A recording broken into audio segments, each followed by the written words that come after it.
ఒకసారి కుక్క గాడిద రన్నింగ్ రేస్ పెట్టుకుంటాయి, పరుగు పందెం. అందులో కుక్క అనుకుంటుంది నాకంటే ఎక్కువగా వేగంగా ఎవరు వెళ్ళలేరు అని.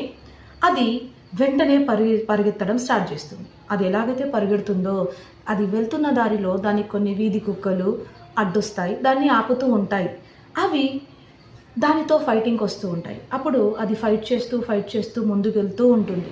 ఇంకొంచెం దూరం వెళ్ళాక ఇంకొన్ని కుక్కలు, ఇంకొంచెం దూరం వెళ్ళాక ఇంకొన్ని వీధి కుక్కలు వస్తూ ఉంటాయి, దానితో ఫైటింగ్ చేస్తూ ఉంటాయి.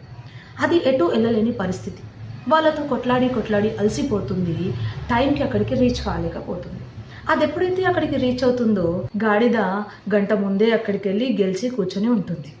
అది కుక్కను అడుగుతుంది, ఏమైంది, నువ్వు నాకంటే ఎక్కువగా స్పీడ్గా పరిగెడతావని చెప్పావు కదా, ఎందుకు ఇంత లేట్గా వచ్చావు?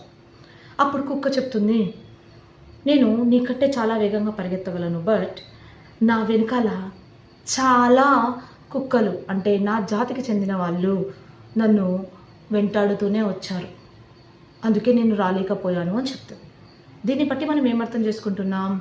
మనం ఎప్పుడైతే ముందడుగు వేస్తామో, అభివృద్ధి చెందుతామో, ముందుకు వెళ్తామో, అప్పుడు ఎవరో కాదండి, మన అనుకున్న వాళ్ళే మనల్ని వెనుకకి తోయడంలో ఎప్పుడూ ముందుంటారు.